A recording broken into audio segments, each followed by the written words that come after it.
I am Matt Smith. I'm the Riveredge Research and Conservation Manager, and today we're going to talk about the various invasive mustards that are affecting southeastern Wisconsin that do exist on the Riveredge Nature Center property, how to identify them, how to manage them, and what to think about them. Because there's a lot of information out there about, I think, posing them as this extremely invasive plant that takes over. Right now we are in a pretty resilient forest right now that's called Mayapple Woods. It's one of the highest quality mesic forest conditions that we have at Riveredge. And take a second and look at this.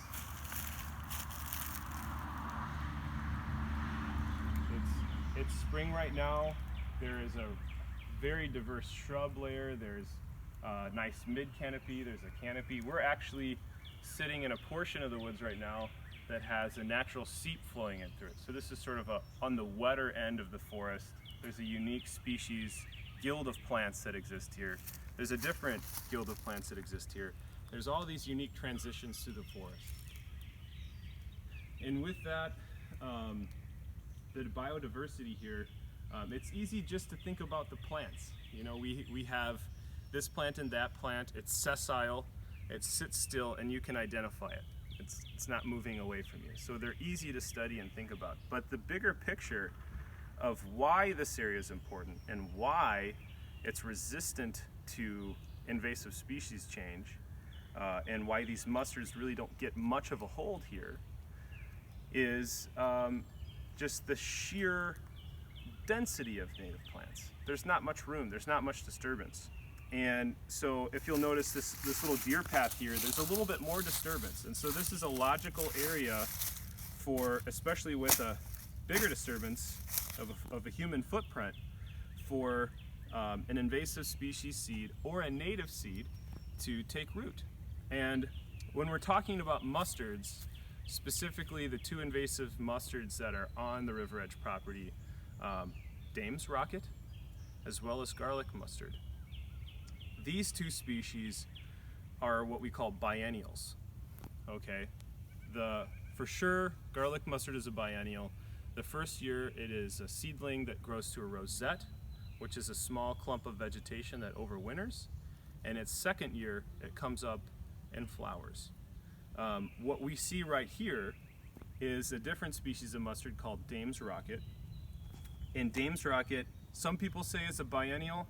What we seem to see here, we see it as a weak perennial, which means most of the time it is surviving for 2 years, flowering that second year. Sometimes it has so much resource, so many starches in its roots, it can flower for a couple years. And there's something easy to do with this plant, especially this. So this is a common site in our higher diversity forests. We'll just have a very small outlier population of this plant. We do manage every year through great relationships with our volunteers that some of them have been here for 30 years, some come just for a certain season, as well as strong relationships with other universities for their internship programs, and most specifically to this project, UW-Milwaukee, their geography department has Geo 650 students that come here every year and help actually update these marker flags. So this is how we find last year's population and update our records and more easily revisit these sites to make management of this species easier for us. I'm going to pull this out really quick. You might notice when I'm pulling this out, I'm not pulling it right here, okay? Because what can happen is that head can come off. On this plant, it's developing a little flower head right now. It's not flowering yet, and this is somewhat fragile. It's not going to go to seed after I pull it. But when I am pulling, I'll start at the base and try not to pull all the soil up with it, because with that there's more disturbance, and holding it towards the base ensures that you're not leaving this in here. you know, it's not the end of the world if you break a few of these roots, especially in a property that's managed year after year.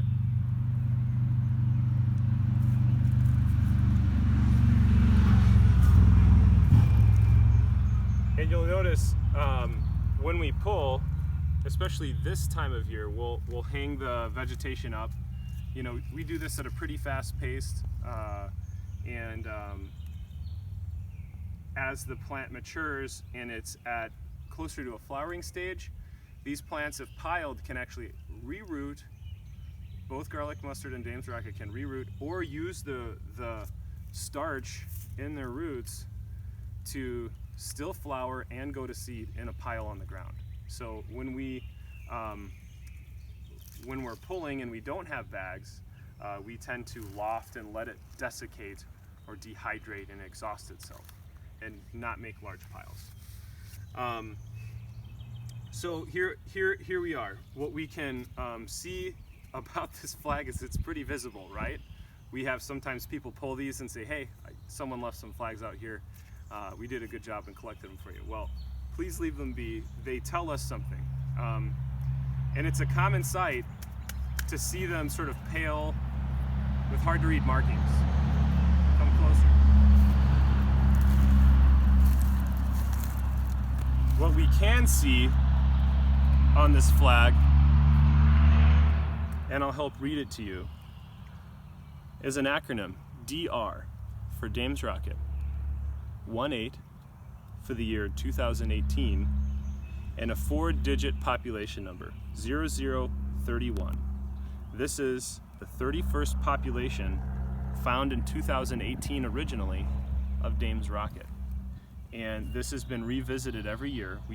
We alternate the color of our flags so we know. There is a letter P here for present, which means that there is at least one or very few individuals present. And that's important. It's just a very categorical way to notate that density as opposed to saying it's a percentage, and it gives us an idea of what it was like the year before. This data we're also looking at just to show change over time, that this isn't as noxious of a weed as it's put out to be. And then FA 0, which is foot axis. So if there's think of it more of a radius of 0. So if it's one plant, it's always 0. If it's many that are spread out, we have, it's important to notate and look at how long that radius is, because that's how far you need to search from this flag. So if it's 15 feet, make sure you really look 15 feet around this flag. So sometimes that's the best thing to address when you get to a flag, is to look at the FA number. Now, if I had flags with me today, I would take this out, I would update the code on this, I would keep the same population number because it has data for us, right? This is from originally in 2018. And it's still a foot axis of 0. It's just right where it is with one plant. And it's P for present. Now, if there was nothing here, we would use the code A for absent. And we still would have a flag marking it because this population can come back. And at some point we'll abandon it, a physical presence, if there's just nothing coming back here. From a management perspective, if you have a very large area of garlic mustard or Dame's Rocket, there's an imbalance. There is a problem. The site is somewhat degraded in that location. And we're not as worried about Dame's Rocket and garlic mustard spreading in these high quality areas. You can just look around you at all the different species. If this was very vapid or had a great lacking of complexity, very few species, there's a great potential for that plant if in a large population, to come back year after year unless there's a replacement. You can pull garlic, mustard, and dame's racket till you're blue in the face and 6 feet underground if you don't think about replacing the vegetation. So one of the really good things to think about, if you have some of these larger infestations on your property or a parcel that you manage or that you've come across, the best recommendation is to, after you're pulling and you make that disturbance of ground surface disturbance, to seed in your wake. And we use some specialized seed mixes here that we're happy to share with you if you email us at msmith@riveredge.us. I can send that species list over to you. Okay, so also we have a mapping system that, if you're part of this effort for mustard mapping this year, we will give you access to. And this actually shows pinpoint locations on a map on your phone or an iPad, exactly where all these populations are. And we'll go over the protocol in a second, but let's head this way. All right, well, we've moved down past Mayapple Woods. You can see Mayapple Woods is this tree line over here. And we're in a riparian ecosystem that's part of a state natural area called Riveredge Creek State Natural Area. We're actually at the mouth of the Milwaukee River, and this is one of the most important spots for migratory songbirds that come through here. You can hear a lot of them going on right now, which is great.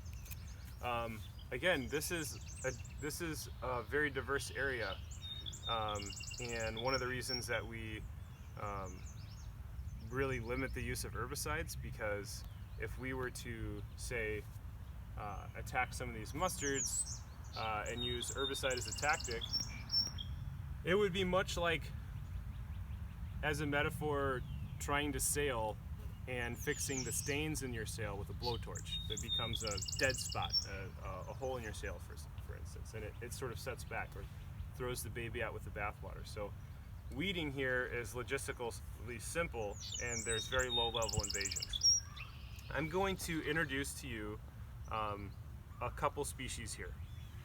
The first species is right next to me, and this is something that a lot of people think is a problem species. It's called yellow rocket. It's another mustard.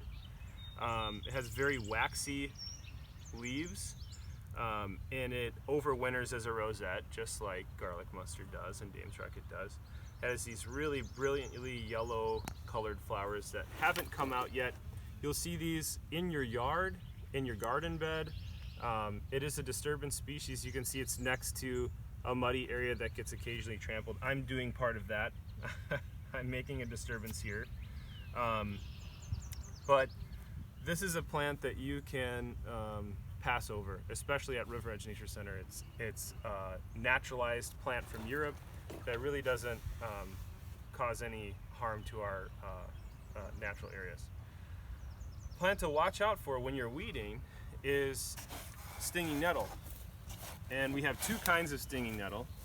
And this is a sharp-leafed species. You can see the leaves come to a point. There is another species where the leaves are very rounded, and we'll point that out if we can. If you look at the stem, there are these little hairs that act as little hypodermic needles that, when you brush your skin against it, it deposits and I'll do it to myself just to show the reaction. If you do this over and over, your skin gets very irritated, but it's sort of like an annoying sting. Some people say it's like a bee sting. I don't think it's that intense, but it can be surprising if it happens to you and you don't know what's going on. Luckily, there is a plant nearby that we use to help. It's called jewelweed, and it's called jewelweed because when you put it underwater, it actually looks silver because of all of the waxy coating holds a very flat pocket of air against the leaf, and it looks actually like a silver plant when you put it underwater. So it's very succulent. It's an annual. I crush it up to make a juice, and I rub it on that portion. And it actually does take some of the sting away. Some people use that to actually remove poison ivy oils if they know they've gone through poison ivy. They use it for that. So it's something I do if I get attacked by stinging nettle while I'm weeding. Wearing gloves is a good way to avoid that. Wearing long sleeve shirt and wearing pants and closed toe shoes. So that's sort of the dress code that we would recommend as a volunteer. It protects you from the sun and also some of these other plants that you want to avoid. So just beyond this ash snag, we have a few flowering garlic mustard plants. You can see they're pretty striking amidst a sea of green here. They're pretty easy to pick out. And I'm going to get over there.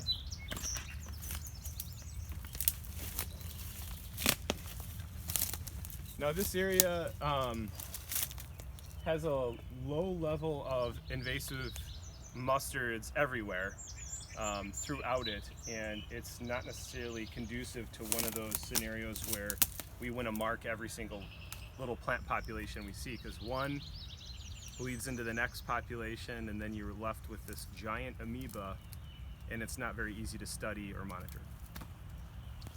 So I'm going to pull this garlic mustard out, and it just rained, so it came out really well.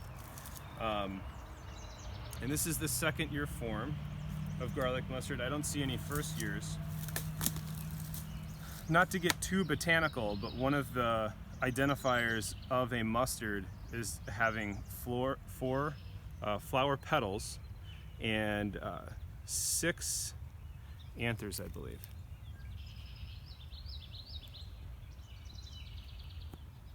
Got to bring it a little more into the shade to be able to see it. Okay. There we go. Is that better? The light is too heavy. It's making it hard to record. There we go. There's some garlic mustard.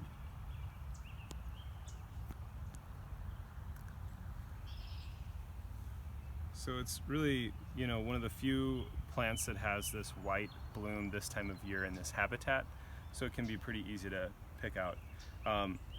The stems are pretty hairless, so if you have a hairy stem, it's most likely not a garlic mustard. Garlic mustard have pretty smooth stems, except when you get down here, there's just very light bristles. It does smell like garlic, so that's another way to make sure that you're pulling the right thing. And here, let me get closer so the viewer can smell it. Right. Smell that? Pesto.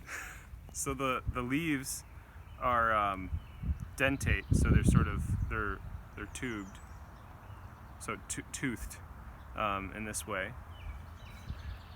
Some people say you can tell by the way it is, and it's kind of funny to say that, but it's also kind of true, because what helps me to identify this plant is going to be uniquely different than what might help you to identify it. So what I'd recommend is, once you find it, really take a hard look at it and get to know it. It's one of the reasons that you can become faster at pulling garlic mustard is if you have a very good search image for it. The roots tend to be quite shallow. Sometimes they're growing sideways, sometimes they're quite big. And that is the objective, is to remove that. As this becomes further along in the flowering process, you can just snap that flower off, hang it. Usually I'm not hanging individual plants, but monstrous bouquets, we're just sort of slamming those down and making sure they're lofted so they dry out again. But this is a population that we're not monitoring, but we're managing. See it. I'm not sure if the camera's picking it up, as it's dotted amongst all of this meadow rue. This one here, and here. And the other thing to make note of, you don't need to know what every single one of these species are to know how to avoid trampling everything. Just imagine you're in your grandparents' garden, and you're gonna get yelled at if you step on too many things. I try to be a little bit more intentional in my footing. There's snags, so you got to be careful too that you don't trip. So let's go down the trail here and find a dame's rocket. All right. So right here along the trail again, we have our other mustard. This is Dame's Rocket. It hasn't begun to flower yet, but when we want to pull it, we also want to assess how many individual plants. So I have one here, there's a smaller one here. And it looks like there's another one beyond me. Now, if we're monitoring this population, it's really easy to assume you have it, right? You've got everything within sight.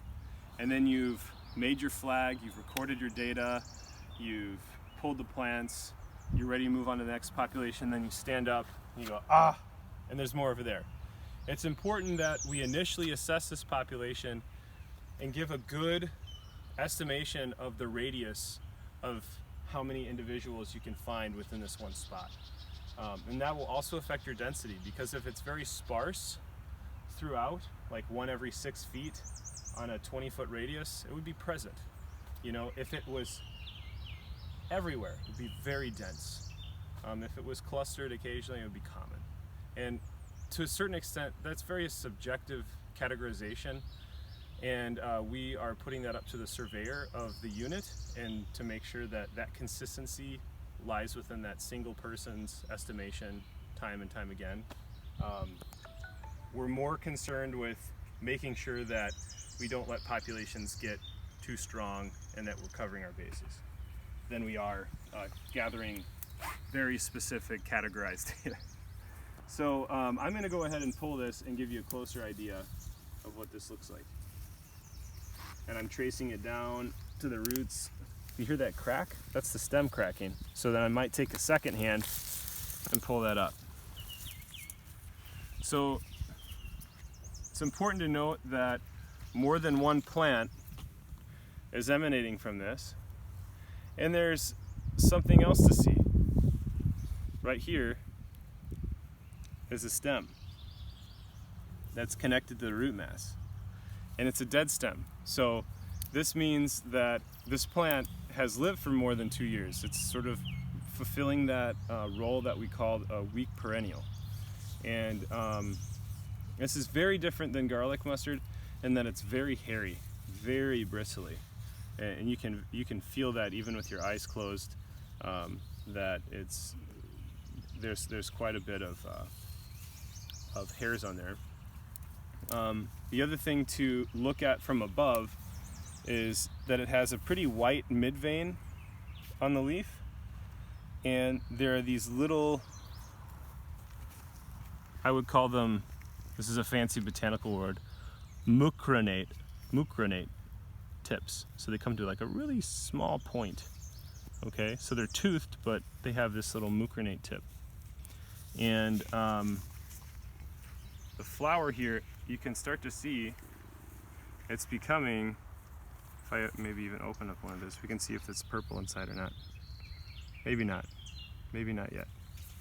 So anyway, this is Dame's Rocket, and Dame's Rocket also has a unique smell to it. It does not smell like garlic, but it's something that I'd encourage you to smell as you're doing this, just so it's just one other definitive characteristic. Does it smell like rocket fuel? Yeah, it smells like a Dame's Rocket, is what it smells like. And there's another one right here I'm going to get.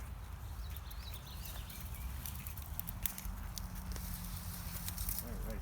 It's going to be so obvious once these plants start to bloom purple that and white and pink that it is Dame's Rocket. There is another plant that has a purple flower that's often misinterpreted.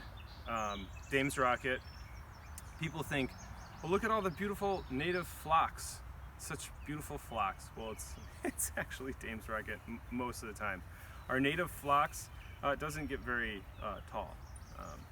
And we do have a population that if you are going to be working with us, we'll show you the comparative difference of those two plants. But see if you can get another shot.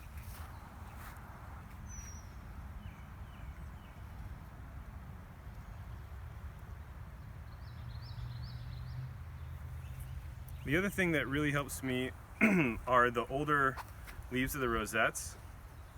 These have sort of a yellow tint to them, but oftentimes there's a very purple color to that. We have a visitor over here. it's a deer. That sounds large enough to be a deer. Yeah, well, maybe we'll see it. All right. Let's see if I can find that purple hue.